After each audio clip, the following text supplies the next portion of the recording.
جنتی جا رہے ہوں گے، ادھر جہنمی کھڑے ہوں گے، تو ایک آدمی کہے گا بھائی صاحب ہاں جی جنتی، آپ مجھے پہچانتے ہو؟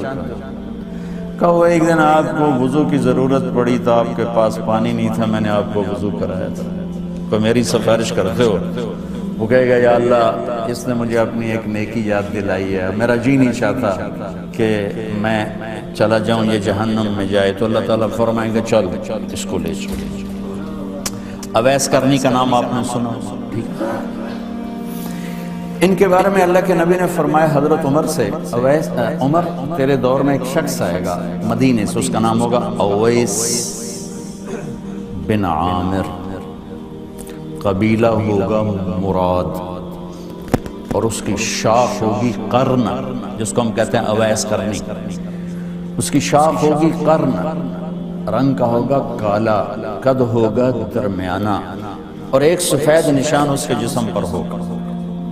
جب وہ آئے تو تم نے اور علی نے دونوں نے اس سے دعا کروا، میرے رب کی قسم علی اور عمر کو اویس کی دعا کی حاجت کوئی نہیں تھی، ایک پیغام امت کو دینا تھا، ایک پیغام دینا تھا، جس لیے یہ اس سے دعا کروانی، اس لیے کہ اویس نے ماں کی خدمت کر کے اللہ کو اتنا خوش کر دیا ہے، وہ جب ہاتھ اٹھاتا اللہ اس کے ہاتھ خالی نہیں رکھتا، یہ ماں کا مقام ہائی لائٹ کرنے کا۔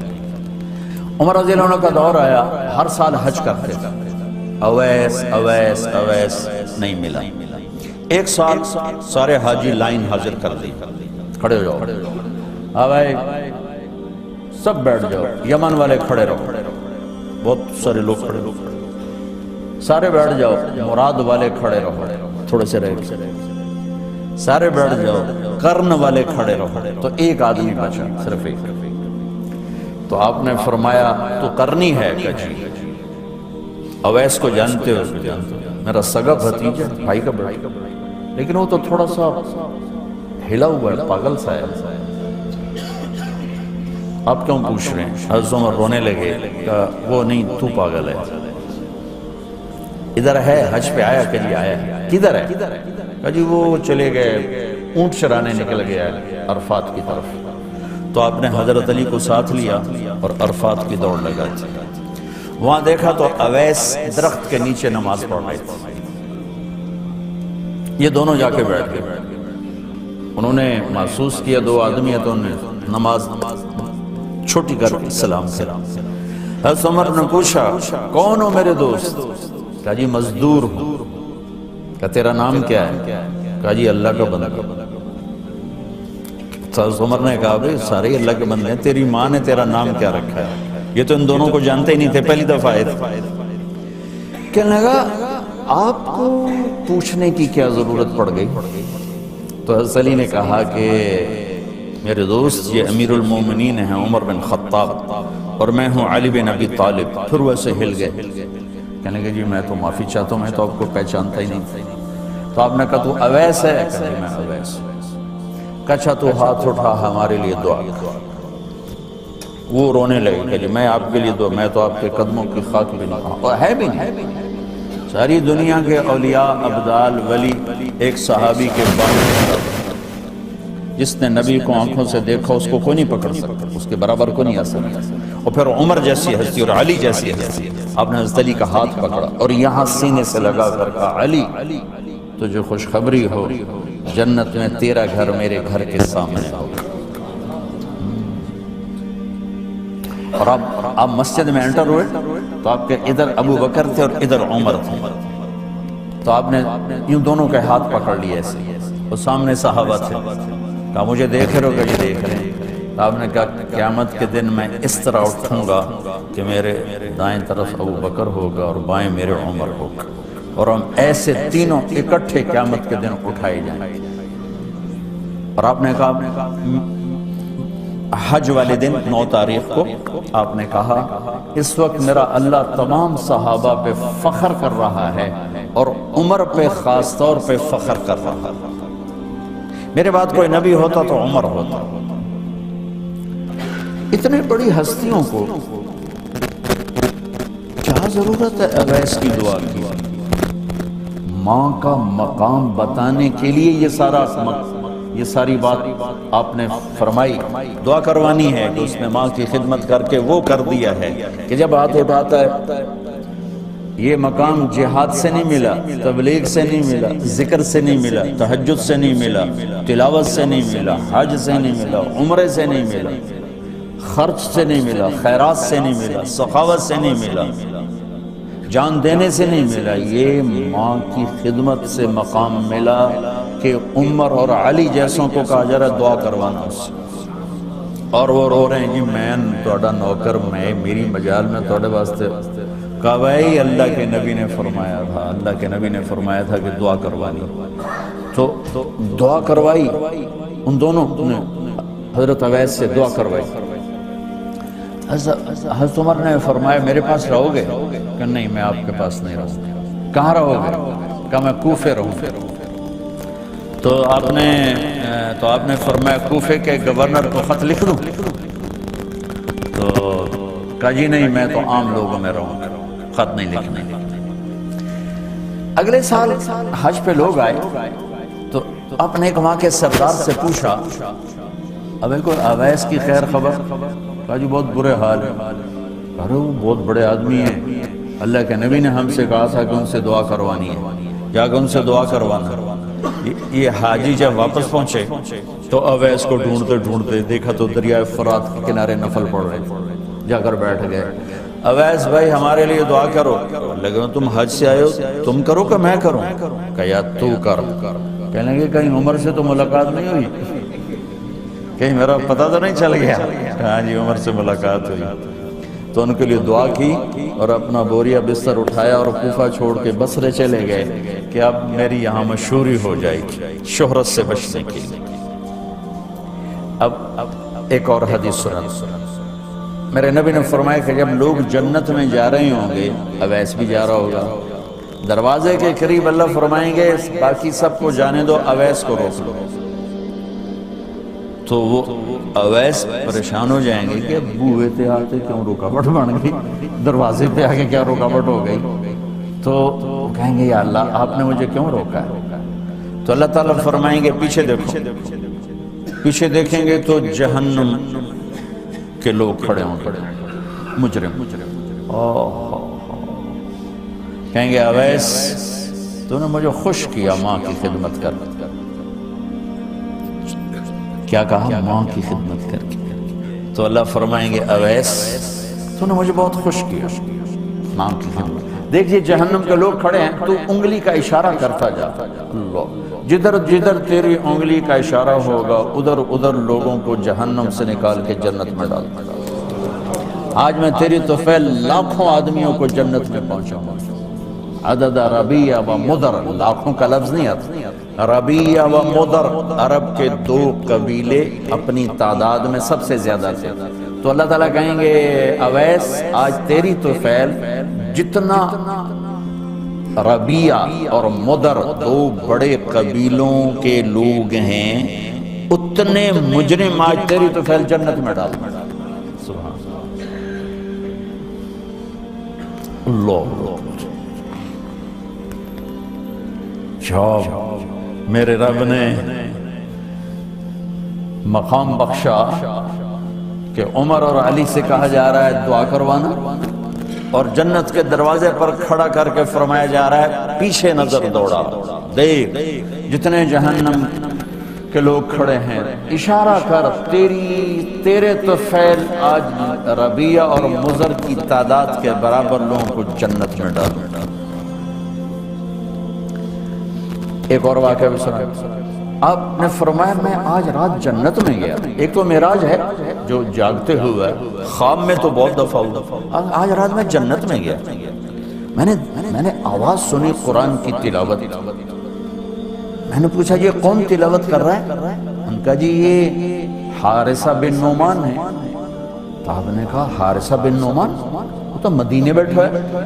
دیکھو آپ کو سنانے کے لیے مائک لگا ہوا ہے اوپر، تھوڑے سے لوگ آپ، اور حارثہ کی آواز جنت میں جا رہی ہے اور وہ مدینے بیٹھے ہوئے ہیں، 7 آسمان پار کر کے آواز جا رہی ہے۔ کیسے پوری جنت میں اس کی آواز کیوں آ رہی ہے؟ کہ یا رسول اللہ انہوں نے ماں کی ایسی خدمت کی ہے کہ اللہ تعالیٰ نے خوش ہو کر کہا ہے حارثہ جب قرآن پڑھے ساری جنت کو سناؤ، ساری جنت کو سناؤ۔ اچھا کیسی خدمت کرتے تھے، ماں کی کیسی خدمت کرتے تھے؟ ان کے کپڑے بیوی سے نہیں دھلاتے تھے، خود دھوتے تھے۔ ہم لوگ اپنی بیویوں پہ ڈنڈا چڑھا کے کھڑے تھے، میری ماں دے کپڑے دو، میری ماں دی روٹی پکا، میری ماں نو چاہ بنا کے دے۔ آپ کی بیوی کے ذمے آپ کی ماں کی خدمت نہیں ہے، میرے ذمے میری ماں کی خدمت، میری بیوی کے ذمے میرے باپ کی خدمت نہیں ہے، میری ماں کی خدمت نہیں ہے، میری بہن بھائیوں کی خدمت نہیں ہے۔ لیکن یہ بر صغیر کے معاشرے کا ظلم ہے کہ آنے والی بچی ٹکڑے ٹکڑے ہو جاتی، پس کے رہ جاتی، اور ایک ظلم و ستم کی چکی میں وہ قیمہ بن جاتا ہے۔ ساس کا ظلم، سسر کا ظلم، خامد کی بہنوں کا ظلم، بھائیوں کا ظلم، تانے بولیاں۔ اس بیچاری نے بچے کیا پالنے ہیں، وہ تو روتے روتے زندگی گزار دیتا۔ میرے ذمہ ہے ماں کی خدمت، میری بیوی کے ذمہ نہیں ہے۔ پوچھو مفتیوں سے، ماں کے لیے کیا کرتے تھے؟ سالن خود بناتے تھے، آٹا گونڈتے تھے، روٹی پکاتے تھے، پھر تھالی میں پلیٹ میں رکھ کر ماں کو سامنے بٹھا کر خود کھلاتے بھی خود، اور ماں کو تیل لگاتے، کنگھی کرتے، جوئیں نکالتے۔ اور کبھی اماں کوئی کام کہہ دیتی اور سمجھ میں نہیں آیا تو یہ نہیں کہتے تھے ماں جی کیا جائے، اپنی بیوی کو باہر بلا کر کہتے ماں جی نے کیا کہا ہے مجھے سمجھ میں نہیں آیا۔ ایک دفعہ موسیٰ علیہ السلام نے پوچھا یا اللہ میرا جنت کا ساتھی کون؟ تو موسیٰ علیہ السلام نے فرمایا فلاں قصائی تیرا جنت کا ساتھی۔ تو موسیٰ علیہ السلام تھوڑا سوچ میں پڑ گئے کہ قصائی سے موسیٰ دا جوڑ کے میں بیٹھ فلاں مجاہد، فلاں عالم، فلاں ولی اللہ، وہ تیرا جنت کا ساتھی، قصائی تیرا ساتھی۔ تو موسیٰ علیہ السلام نے پتہ پوچھا اور پہنچ گئے۔ تو وہ گوشت کی دکانوں میں ایک دکان اس کے بیچ میں بٹھا چوکڑی مار کے تھا اپنا بیچی جاندہ تھے، ٹکی جاندہ ہے۔ کوئی موسیٰ علیہ السلام کو اسپیشل چیز نظر نہیں آئی۔ جب شام کو وہ چلنے لگا، جب وہ اس کا گوشت ختم ہو گیا تو اس نے ایک ٹوٹا تھیلے میں ڈالا اور چل پڑا، موسیٰ علیہ السلام بھی ساتھ چل پڑا۔ وہ گھر پہنچا تو موسیٰ علیہ السلام نے کہا میں آ جاؤں؟ کہا جی آ جاؤں۔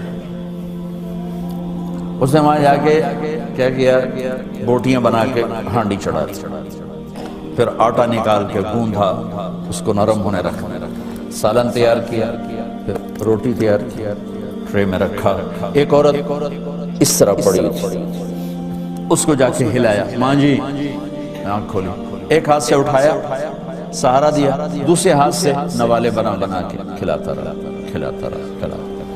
تو اس نے یوں سر ہلایا کہ مطلب میری بس، تو اس کا منہ صاف کیا اور اس کو سہارا دے کے لٹانے لگا تو کچھ بڑبڑائی۔ موسیٰ علیہ السلام ذرا فاصلے پر تھے، سن نہیں سکے کیا کہا۔ موسیٰ علیہ السلام نے فرمایا میرے بھائی یہ کون ہے؟ کہا جی میری ماں ہے، اور میں جب صبح جاتا ہوں نا کام پر تو اس کے سارے خدمت کر کے روٹی پانی کھلا پلا پھر میں جاتا ہوں، پھر جب شام کو واپس آتا ہوں تو پہلے میں اس کی یہ خدمت کرتا ہوں۔ بیوی سے نہیں کہا، خود کیا۔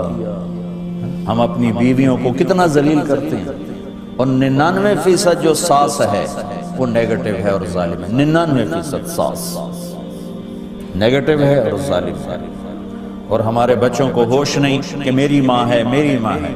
ماں کی وجہ سے بیوی کو تباہ نہ کرو، اور بیوی کی وجہ سے ماں کو تباہ نہ کرو، اس میں بیلنس کرو۔ بیوی کے عشق میں ماں باپ ذلیل نہ ہو، اور ماں باپ کے عدم میں بیوی ذلیل نہ ہو۔ یہ دونوں نوحے میں سن رہا ہوں، اس لیے بول رہا ہوں، دکھ سے بول رہا ہوں۔ کہا جی میں شام کو پھر اس کی خدمت کرتا ہوں، اب بچوں کو بعد میں دیکھتا ہوں۔ کہا اچھا یہ بتا یہ کیا کہہ رہی تھی؟ لٹا رہے تھے۔ کہنے لگا جی بس ماں جو ہوئی جب بھی خدمت کرتا ہوں تو کہتی اللہ تجھے جنت میں موسیٰ کا ساتھی بنا۔ میں تو جی کمی کسائی تے موسیٰ کلیم، میرا دا کی جوڑ ہے۔ میں کہا پترا تیرا جوڑ بنا چھڑے تیری ماں۔ ابن القیم رحمۃ اللہ علیہ نے ایک واقعہ لکھا ہے کہ عبداللہ بن مطرف رحمۃ اللہ علیہ نے خواب دیکھا کہ قبریں پھٹیں اور لوگ نکلے اور کوئی چیز ایسے اٹھا رہے ایسے اٹھا رہے ایسے اٹھا رہے۔ ایک آدمی نکلا اور جا کر ایک درخت سے ٹیک لگا کے بیٹھ گیا۔ یہ اس کے پاس آ کر کہتے ہیں بھئی آپ کون لوگ؟ وہ کہتے ہیں ہم ایمان والے ہیں۔ کہ یہ کیا ہو رہا ہے؟ کہ جو رشتہ دار ثواب بھیجتے ہیں یہ وہ اکٹھا کر رہے ہیں۔ کہ تم کیوں نہیں اکٹھا کر رہے ہو؟ کہ میرا بیٹا حافظ قرآن ہے، ایک قرآن روزانہ ختم کر کے مجھے بھیج دیتا ہے، تو میں نے پرچون دی لوڑ نہیں رہ جانے میرا تھوک دا کا۔ کہ تیرا بیٹا کیا کرتا ہے؟ کہ اس کی مٹھائی کی دکان ہے بازار۔ آنکھ کھل گئی، صبح ہوئی تو پہنچ گئے، بازار کھلا، دیکھا تو ایک نوجوان بیٹھا ہوا اور مٹھائی بیچ رہا اور ہونٹ ہل رہے ہیں۔ پہلے اس کو نا چیک کرتے رہے، پھر اس کے پاس آئے، بیٹا تیرا نام کیا ہے؟ وہی نام تھا جو خواب میں سنا۔ یہ کیا پڑھ رہے ہو؟ کہ جو قرآن پڑھ رہا ہوں۔ کتنا پڑھتے ہو؟ ایک ختم روزانہ پڑھتا ہوں۔ کیا کرتے ہو؟ کہ والد کو ایصال ثواب کرتا ہوں۔ کیا اتنی مشقت کیوں اٹھاتے ہو؟ کہ وہ میرے لیے بہت کچھ چھوڑ گیا، میں چاہتا ہوں میں بھی اس کے لیے کچھ حصہ بنتا ہوں۔ تو یہ والدین کے حقوق میں سے کہ اگر وہ چلے گئے ہیں ان کے لیے ایصال ثواب کرو۔ ہمارے نا ایک فیملی تھی، 22 سال سے ان کے گھر میں مجرا بھی ہوتا تھا، جوا بھی ہوتا تھا۔ تو میں نے سلام دعا پڑھائی اور آہستہ آہستہ اللہ نے فضل فرمایا، سارے توبہ کر گئے۔